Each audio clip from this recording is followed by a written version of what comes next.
안녕하십니까. 형사 전문 변호사 노규성 변호사입니다. 오늘 말씀드릴 부분은 유튜브 55편.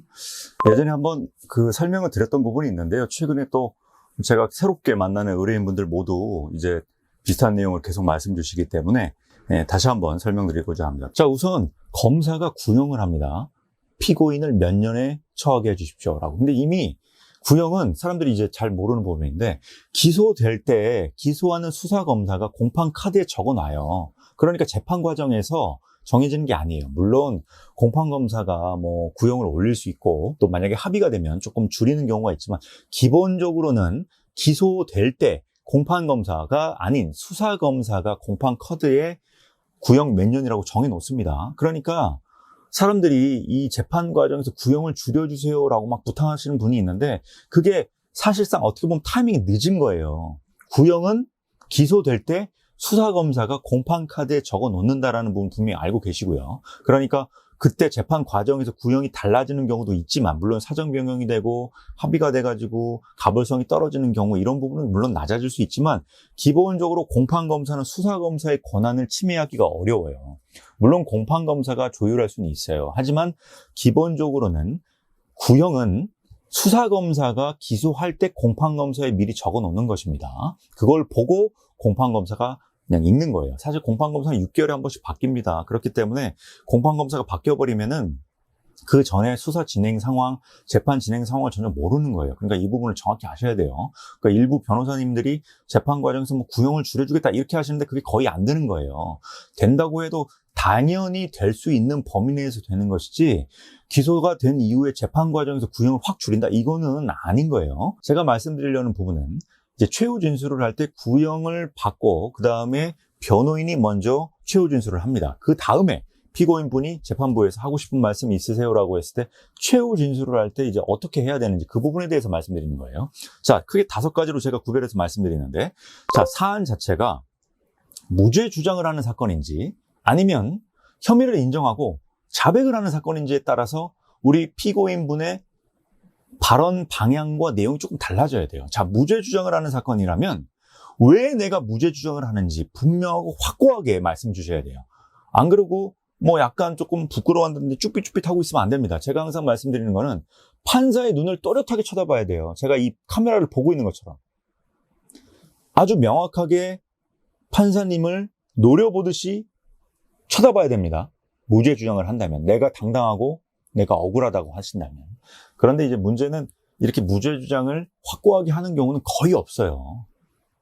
사실상 거의 재판의 90% 이상이 혐의를 인정하는 경우이기 때문에, 이 자백 사건 같은 경우는 그냥 죄송합니다, 한 번만 봐주십시오, 선처를 구해주십시오, 이런 부분의 어떤 취지이기 때문에, 이런 경우라면은 판사를 이렇게 노려보듯이 쳐다보면 안 되겠죠. 그렇기 때문에 최후 진술을 할 때 내가 무죄 주장을 하는 것인지 아니면 자백 사건이신지, 이 부분을 구별을 해야 됩니다. 무죄 주장을 하는 경우라면은 내가 왜 무죄 주장을 하는지 명확하게 재판부를 바라보고 판사님과 주심 판사님을 정확하게 보고 자신의 어떤 억울함을 호소할 필요가 있고요. 그게 아닌 경우라면 굳이 뭐 이렇게 쳐다보실 필요라고까지는 없겠지만, 뭐 얼굴을 보신다 하더라도 써온 종이를 이렇게 보면서 가끔씩 이렇게 얼굴을 잠깐 보는 정도, 이런 정도의 어떤 제스처를 취하면 되겠죠. 그리고 본질적으로는 최후 진술은 변호사가 정리를 해줘야 되는 거예요. 그냥 뭐 어떻게 잘해라 이런 부분이 아닙니다. 담당 변호사가 최후 진술 내용을 검수해야 돼요. 우선은 저도 어떤 최후 진술 내용을 적어보라고 요청을 하지만, 의뢰인분이 적어주신 그 내용을 제가 1페이지 내지 2페이지 정도로 분량 조절과 그 내용 정리를 다 해드립니다. 왜냐면은 엉뚱한 내용을 말하는 경우가 있거든요. 중요한 거는 최소한 재판을 망치는, 재판에 불이익을 주는 그런 내용을 발언하시면 안 되잖아요. 그렇기 때문에 변호사가 그 최후 진술 내용은 반드시 검수를 해줘야 돼요. 만약에 변호인이 있는데 그 부분을 검수를 못 받는다? 그거는 제대로 된 변호 활동을 못 받고 있는 거예요. 왜냐하면 최후 진술이 마지막으로 중요한 부분이고, 공판조서의 뒷부분에 이제 첨부가 되는 부분이고, 판사님도 그 부분을 보고 피고인이 어떤 입장이구나라는 것을 확실하게 확인하는 부분인데, 변호사로부터 확인을 못 받는다? 그거는 적절하지 않습니다. 반드시 변호사로부터 확인을 받아야 되고, 저 같은 경우도 내용을 다 검수해드리고 어떻게 발언해야 된다는 것을 세부 내용까지 다 조율을 해드리고 있어요. 자, 세 번째로는 이 써서 가지고 가시는데 그건 괜찮아요. 써서 보고 읽으셔도 돼요. 물론 자연스럽게 내용을 다 숙지를 하게 되면 뭐 보지 않고 읽으셔도 되지만 문제는 재판부에서 그 내용을 제출하라고 합니다. 피고인이 최후 진술한 내용을 제출하라고. 왜 그러냐면은 어차피 속기사가 그 내용을 받아 적어야 되고 그 공판조서 뒤에 그 부분을 첨부하는 경우가 있어요.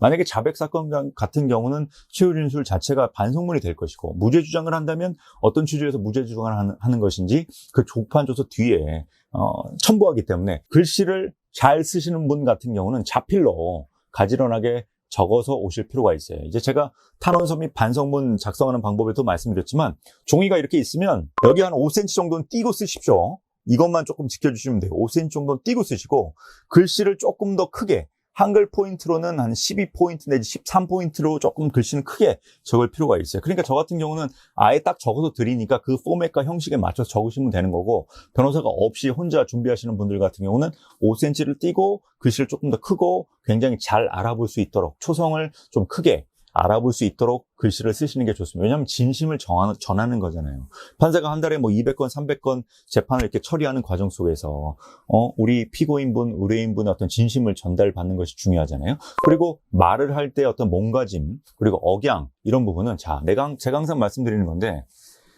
아나운서처럼 얘기하라는 게 아니에요. 아나운서처럼 유창하고 자연스럽게 말을 하라는 게 아니에요. 진심을 전하는 겁니다. 그러니까 벌벌 떨면서 얘기해도 돼요.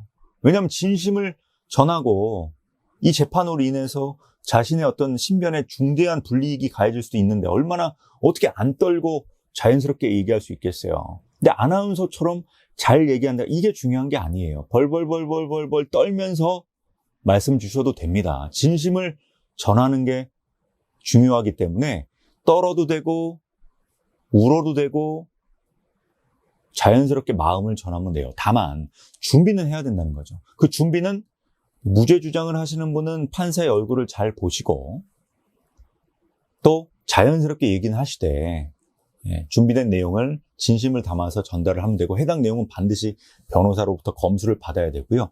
또 판결 선고까지는 조금 시간이 남잖아요. 방금 전에 그 최후 진술했던 내용을 다시 한번 정리를 해서 뭐 심경문, 만약에 무죄 주장을 하는 경우라면 반성문이라고 제출하는 게 조금 어색하잖아요. 그래서 심경문이라는 어떤 형식으로 제출하는 경우가 있고 만약에 자백 사건이라면 반성문을 제출하고 또 가족분이나 탄원서를 제출하는 경우가 있고 합의부 재판, 판사가 3명인 경우라면 2주 내지 3주 전에 추가 심경문 내지 반성문을 제출해야 되고 만약에 단독 사건 같은 경우는 뭐 한 일주일 전, 10일 전에 서류를 제출해 놔야 판결에 반영이 될 수가 있습니다.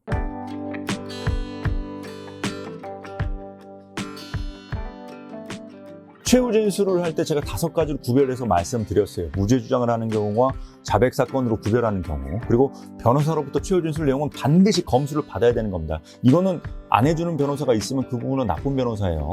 이 부분은 당연히 검수를 받고 어떤 내용을 변론할지, 어떤 내용을 구술할지 확인받아야 됩니다. 왜냐하면 이 최후 진술 내용, 그 종이와 그 내용이 공판조서 뒤에 첨부가 되기 때문에 그 부분 굉장히 중요한 부분이에요.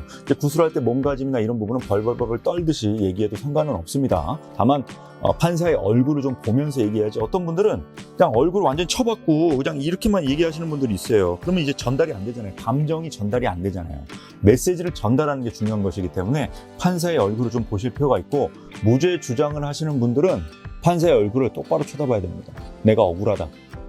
다만 진정으로 무죄가 가능한 사건의 비율이 실질적으로 재판에서 무죄가 나오는 경우는 3% 미만이기 때문에 그 부분은 담당 변호사와 실제로 무죄가 분명한 것인지 상담을 받고 준비를 하심이 좋습니다. 이런 부분은 뭐 제 의뢰인분들한테는 기본적으로 설명되는 부분인데 지금 뭐 다른 유튜브 영상을 봤을 때 제가 말씀드린 부분이 조금 미흡한 부분이 있어 저도 영상을 만들어 봤는데요. 최후 진술 준비는 뭐 기본적으로 모든 의뢰인분들이 형사 피고인분들이 준비를 해야 될 부분이기 때문에 궁금하신 부분이 있다면 제가 알고 있는 범위 내에서 말씀드리고 도움을 드리도록 하겠습니다. 감사합니다.